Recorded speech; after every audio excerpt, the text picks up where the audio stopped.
মোহাম্মদ রুহুল আমিন বাবু লিখেছেন, চুলে কালো কালার দেওয়া যাবে কিনা। তাজুল ইসলাম লিখেছেন, ছেলেদের মেহেদি দেয়া কি জায়েজ?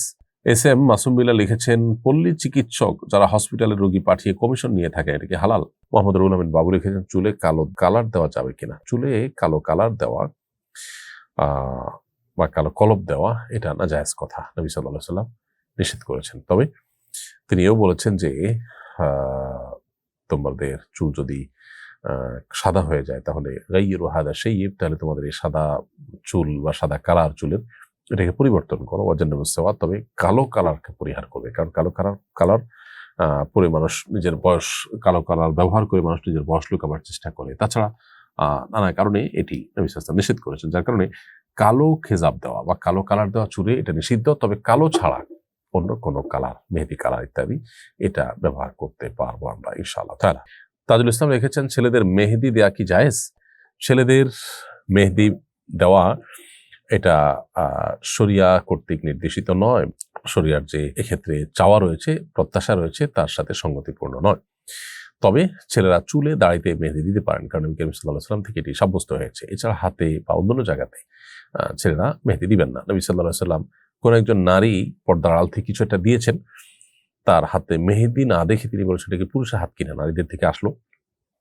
হাদিস থেকে বোঝা যায় যে নারীরা মেহেদি দিয়ে হাত রাঙানো সুন্নাত, কিন্তু পুরুষদের জন্য এটা সুন্নাত নয়। এস এম মাসুম বিল্লাহ লিখেছেন, পল্লী চিকিৎসক যারা হসপিটালে রোগী পাঠিয়ে কমিশন নিয়ে থাকে, এটা কি হালাল? এটা সম্পূর্ণ হারাম এবং নাজায়েজ কাজ। আপনি শুধুমাত্র কোথাও লোক পাঠালেন, কোথাও একটু বলে দিলেন, সুপারিশ করলেন, এটার বিনিময় গ্রহণ করলেন, এটা জায়েজ নয়। আপনি তো সেখানে পরিশ্রম করেন, তাকে নিয়ে যান, তার সেবা দেন, তাকে আপনি বিভিন্নভাবে হেল্প করেন, এরপরে সার্ভিস ফি নেন, সেটা ভিন্ন কথা হতে পারে। আর সাধারণত এই সমস্ত ক্ষেত্রে রোগী নিজেও জানে না যে তাকে আপনি বিক্রি করে দিয়েছেন বা তাকে কোথাও পাঠিয়ে আপনি কমিশন খেয়েছেন, এটা তার সাথে এক ধরনের প্রতারণাও। আর সবচেয়ে বড় কথা হলো যে এই সমস্ত কারণে রোগীরা নানাভাবে ক্ষতিগ্রস্ত হয়, কারণ আপনি যেখানে পাঠাচ্ছেন সেখানে তারা আপনাকে যে কমিশন দিবে, কমিশন দেওয়ার জন্য রোগীর কাছ থেকে তারা সেভাবে টাকা পয়সা নিয়ে থাকে, তো এর ফলে রোগী ক্ষতিগ্রস্ত হয়। এই জন্য এই কমিশন বাণিজ্য এভাবে পল্লী চিকিৎসকরা যেটা করে থাকেন এটা সম্পূর্ণ নাজায়েজ। বিভিন্ন এলাকাতে বেশ জোরে সোরে অনেকে এই কাজে অভ্যস্ত এবং এই কাজটি করে থাকেন, এটাকে হালাল মনে করেন অনেকে। আপনি মানুষের সেবা দানের অংশ হিসাবে কেউ যদি আপনার কাছে পরামর্শ চায়, আপনি সঠিক পরামর্শ দিবেন, কোথায় তার যাওয়াটা তার জন্য উপযুক্ত, তার জন্য কল্যাণকর, সে পরামর্শ আপনি দিবেন। জাস্ট এখানে আপনার সুবিধা অনুযায়ী যেখানে যার আপনার সাথে চুক্তি আছে কমিশনের, সেখানে আপনি পাঠালেন, তাহলে রোগীর জন্য আপনি শুভাকাঙ্ক্ষী হলেন না, বরং ও রোগীকে তার ক্ষতি করে হলেও আপনি উপার্জন করলেন। ব্যাপারটি সম্পূর্ণরূপে নাজায়েজ এবং গুনাহের কথা।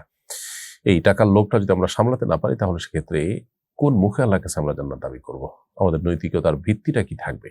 নিজের কাছে নিজে অপরাধী হব যে একজন মানুষ অসুস্থ হয়েছে, সেখান থেকে আমি পয়সা কামায় ধান্দা করে তাকে একটা নির্দিষ্ট জায়গায় পাঠাচ্ছি এবং সেখান থেকে কমিশন নিচ্ছি, তাকে ক্ষতিগ্রস্ত করে। এমনকি ওখানে পাঠালে তার ক্ষতি হবে না, এটাও যদি হয় যে ঠিক আছে আমি তাকে যেখানে পাঠাচ্ছি এটাই প্রপার, তারপরও সেখান থেকে কমিশন নেওয়া জায়েজ নাই, কারণ আপনি কি করেছেন যার বিনিময়ে আপনি কমিশন নিচ্ছেন? জাস্ট আপনি তাকে বলেছেন অমুক জায়গায় যাও, এটা এমন বিষয় না যার জন্য আপনি পারিশ্রমিক গ্রহণ করতে পারেন।